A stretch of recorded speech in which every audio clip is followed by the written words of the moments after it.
1969 সাল বাঙালি বিরচিত এক সংগ্রামের মাধ্যমে কারাগারে থেকে বের করে আনল বাঙালির অবিসংবাদিত নেতা শেখ মুজিবুর রহমানকে। তথাকথিত আগরতলা ষড়যন্ত্র মামলার অভিযোগে পাকিস্তান সরকার এক প্রহসনমূলক নির্মূলক বিচার করছিল শেখ মুজিবুর রহমান সহ সামরিক বেসামরিক বাঙালি কিছু লোকের, কিন্তু বাংলার মানুষ এই মামলা এবং বিচার গ্রহণ করেনি। শুধু তাই নয়, এই মামলা ও বিচারের বিরুদ্ধে তীব্র গণ আন্দোলন করে বাঙালিরা পাকিস্তান সরকারকে বাধ্য করল এই মামলা প্রত্যাহার করতে এবং শেখ মুজিব সহ সকল অভিযুক্ত ব্যক্তিকে নিঃশর্ত মুক্তি দিতে। তখন বাংলাদেশ ছিল পাকিস্তানের উপনিবেশ, আমাদের এই দেশের নাম ছিল পূর্ব পাকিস্তান।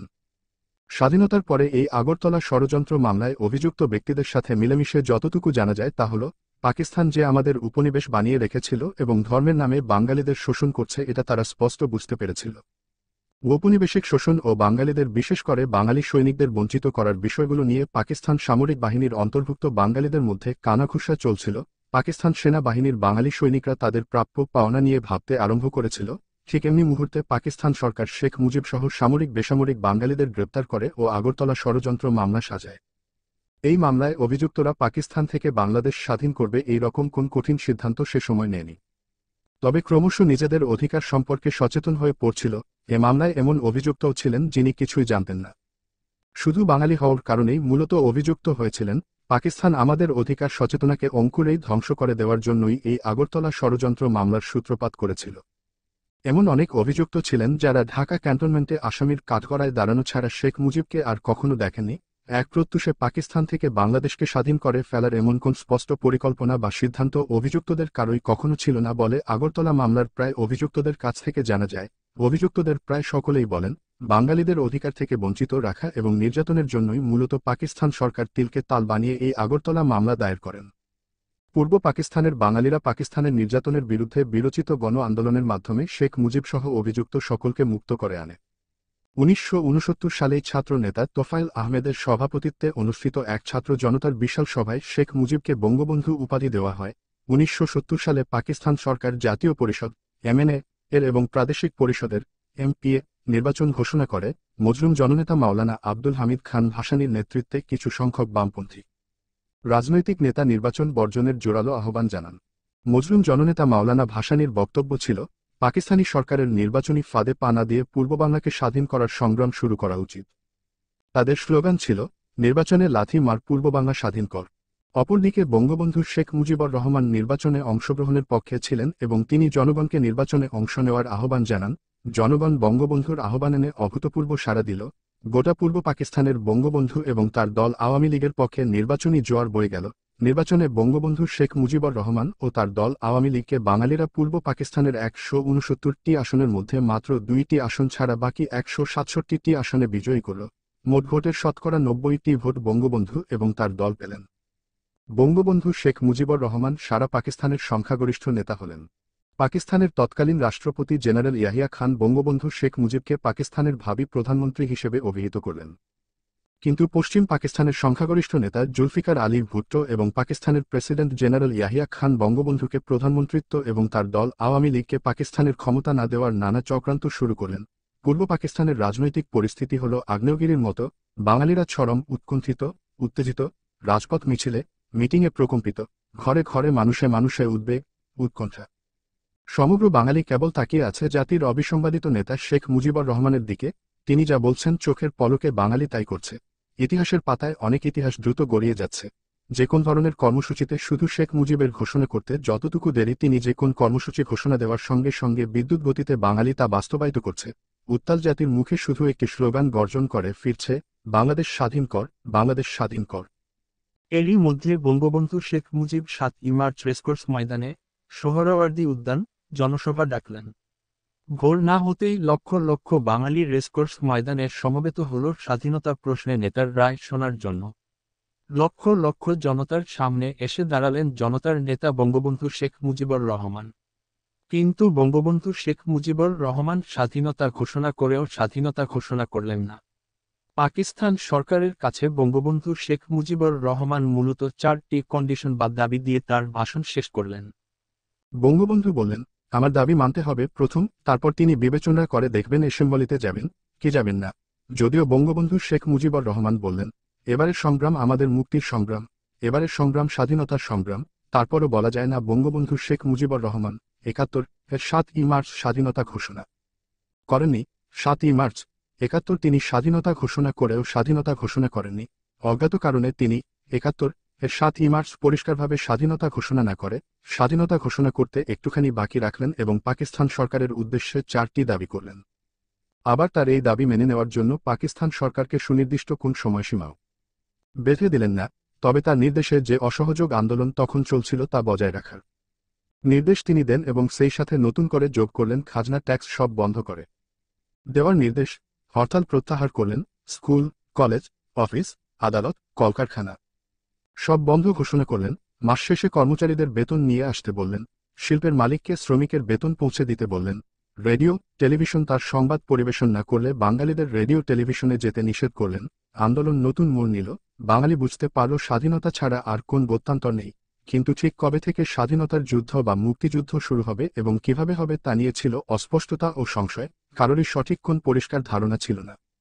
কোন এক অজ্ঞাত কারণে 71 এর 7ই মার্চ বঙ্গবন্ধু শেখ মুজিবুর রহমান এককভাবে সুস্পষ্ট করে স্বাধীনতা ঘোষণা করলেন না কেন, তা কখনো কোন দিন পুঞ্চিয়ার জানা যায়নি। বিশ্লেষণ এবং সামরিক পরিসংখ্যানে জানা যায় 7ই মার্চ বঙ্গবন্ধু শেখ মুজিবুর রহমান যদি পাকিস্তানের সাথে সম্পর্ক ছিন্ন করে বাংলাদেশকে স্বাধীন সার্বভৌম দেশ হিসেবে ঘোষণা করতেন এবং সুদূর 12,000 মাইল দূর থেকে আসা পাকিস্তানি সৈন্যদের বন্দী করতে বলতেন, তাহলে পাকিস্তানি সৈন্যদের সাথে বাঙালি সৈন্য, ইপিআর, পুলিশ ও জনতার যে লড়াই বা যুদ্ধ হতো, সেই যুদ্ধে মাত্র কয়েকদিনের মধ্যেই সামান্য রক্তপাতের বিনিময়ে আমাদের দেশ মুক্ত বা স্বাধীন হতো। 1971 সালের 7ই মার্চ পর্যন্ত বাংলাদেশ, তৎকালীন পূর্ব পাকিস্তান, পাকিস্তানি সৈন্য সংখ্যা এতই নগণ্য ছিল যে পাকিস্তানি পাঞ্জাবি, সিন্ধি, বেলুচ সৈন্য বাঙালি সৈন্যদের কাছে অসহায় এবং মুখাপেক্ষী ছিল। আবার এই পাকিস্তানি পাঞ্জাবি, সিন্ধি, বেলুচ সৈন্যদের অধিকাংশই ছিল অফিসার, যারা যুদ্ধ পরিচালনা করে কিন্তু নিজেরা সরাসরি যুদ্ধ করে না। এই নগণ্য সংখ্যক পাকিস্তানি সৈন্যকে ধরাশায়ী বা পরাস্ত করতে বাঙালি সৈন্য, ই, টি, আর, আজকের বি, ডি, আর, পুলিশ এবং 7.5 কোটি জনতার কোন ক্রমেই সপ্তাহের বেশি সময় লাগত না। কিন্তু অজ্ঞাত কারণে 7ই মার্চ বঙ্গবন্ধু মুজিবুর রহমান স্পষ্টভাবে সরাসরি স্বাধীনতা ঘোষণা না করায় এবং অনির্দিষ্ট সময় দিয়ে পাকিস্তানের কাছে 4টি দাবি বা শর্ত দেওয়ার সুযোগে পাকিস্তান দিবারাত্রি তাদের সৈন্য এবং অস্ত্র বাংলাদেশ এনেছে। 1971 সালের 7ই মার্চ পর্যন্ত বাংলাদেশ পাকিস্তানের যত নন বেঙ্গলি সৈন্য ছিল, 7ই মার্চ শেখ মুজিবুর রহমানের ভাষণের পর 7ই মার্চ থেকে 25শে মার্চ পর্যন্ত পাকিস্তান বাংলাদেশ তার সৈন্য ও অস্ত্রশস্ত্র, গোলাবারুদ বহুগুণ বেশি বৃদ্ধি করে এবং পাকিস্তানি নন বেঙ্গলি সৈন্যের সংখ্যা যখন বাঙালি সৈন্য সংখ্যার চাইতে বহুগুণ বেশি বৃদ্ধি হয়, কেবল তখনই পাকিস্তানিরা বাঙালিদের আক্রমণ শুরু করে। বঙ্গবন্ধু 7ই মার্চের ভাষণে পাকিস্তানিদের আক্রমণ প্রতিহত করতে রাস্তাঘাট বন্ধ করে দেওয়ার কথা বলেছেন, যার যা আছে তাই নিয়ে মোকাবেলা করার কথা বলেছেন, খাজনা ট্যাক্স বন্ধ করে দেওয়ার কথা বলেছেন, বাংলাদেশ থেকে পাকিস্তানের টাকা পয়সা পাঠানো বন্ধ করেছেন। বঙ্গবন্ধু শেখ মুজিবুর রহমান বলেছেন, বাংলাদেশ থেকে পাকিস্তানের আর এক পয়সাও পাচার হতে পারবে না, কিন্তু বাংলাদেশ আর একজনও পাকিস্তানি সৈন্য আনা যাবে না একথা বঙ্গবন্ধু শেখ মুজিবুর রহমান কখনো বলেনি। ফলে পাকিস্তান 7ই মার্চ থেকে তৎকালীন ঢাকা তেজগাঁও বিমানবন্দর দিন রাত 24 ঘণ্টা শুধু সৈন্য আনার কাজে ব্যবহার করেছে। পাকিস্তান আমাদের দেশ থেকে 12,000 মাইল দূরবর্তী একটি দেশ, শুধু দূরত্বটাই মুখ্য নয়। আমাদের বাংলাদেশ আর পাকিস্তানের ঠিক পুরোপুরি মাঝখানে রয়েছে পাকিস্তানের চির শত্রুদেশ ভারত।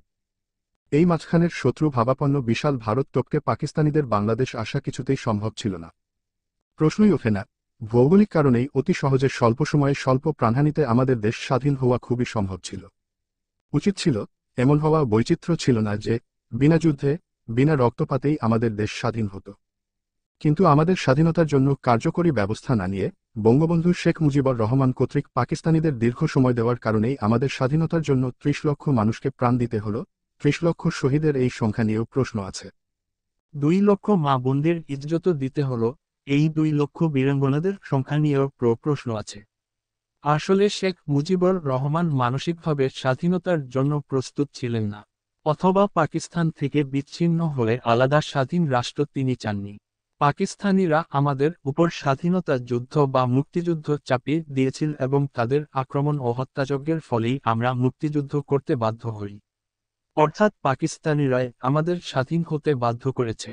71 সালের 7ই মার্চের ভাষণে শেখ মুজিবুর রহমান পাকিস্তানিদের কাছে যে 4টি দাবি করেছিলেন: 1.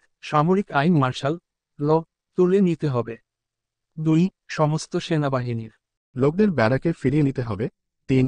যেভাবে হত্যা করা হয়েছে তার তদন্ত করতে হবে। 4. 8 জন প্রতিনিধিদের কাছে ক্ষমতা হস্তান্তর করতে হবে, অর্থাৎ বঙ্গবন্ধু শেখ মুজিবুর রহমানকে পাকিস্তানের প্রধানমন্ত্রী করতে হবে। এই দাবিগুলো যদি পাকিস্তানিরা মেনে নিত তাহলে কি আমাদের মুক্তিযুদ্ধ করতে হতো? পাকিস্তান থেকে বিচ্ছিন্ন হয়ে আমাদের আলাদা স্বাধীন রাষ্ট্র বাংলাদেশ হতো? কবি নির্মলেন্দু গুণের মতে শেখ মুজিবুর রহমানের 7ই মার্চের দাবি পাকিস্তান যদি মেনে নিত তাহলে আর যাই হোক, এই যাত্রায় বাংলাদেশ স্বাধীন হতো না। বঙ্গবন্ধু শেখ মুজিবুর রহমান ছিলেন পাকিস্তানের নির্বাচিত জন প্রতিনিধিদের নেতা। পাকিস্তানিরা যদি শেখ মুজিবকে নির্বাচিত নেতা হিসেবে ক্ষমতা দিত, যদি বঙ্গবন্ধু শেখ মুজিবুর রহমান পাকিস্তানের প্রধানমন্ত্রী হতেন, তাহলে তো আমরা নিশ্চয়ই পাকিস্তান থেকে বিচ্ছিন্ন হয়ে আলাদা স্বাধীন রাষ্ট্র হতাম না, বা বঙ্গবন্ধু তা চাইতেন না। জনগণ কর্তৃক নির্বাচিত বাঙালি জনপ্রতিনিধিদের কাছে পাকিস্তানি সামরিক শাসকরা ক্ষমতা হস্তান্তর করবে এবং বাঙালি জনপ্রতিনিধিরা পাকিস্তান সরকার পরিচালনা করবেন, এই তো ছিল বঙ্গবন্ধু শেখ মুজিবুর রহমানের প্রকৃত কথা। পাকিস্তানের সংখ্যাগরিষ্ঠ ছিল বাঙালি। এই সংখ্যাগরিষ্ঠ বাঙালিরা পাকিস্তান শাসন করবে, এটাই ছিল বঙ্গবন্ধু শেখ মুজিবুর রহমানের মূলমন্ত্র। ঘটনা প্রবাহের ঐতিহাসিক বিশ্লেষণে বঙ্গবন্ধু শেখ মুজিবুর রহমান ছিলেন পাকিস্তানের শেষ ব্যক্তি, যিনি পাকিস্তানের অখণ্ডতায় দৃঢ়ভাবে বিশ্বাসী ছিলেন। ঐক্যবদ্ধ পাকিস্তানের প্রতি শেখ মুজিবুর রহমানের ছিল পূর্ণ আনুগত্য। পাকিস্তান বিচ্ছিন্ন হয়ে যাক, পাকিস্তান টুকরো হয়ে যাক, বঙ্গবন্ধু শেখ মুজিবুর রহমান কখনোই তা চাননি।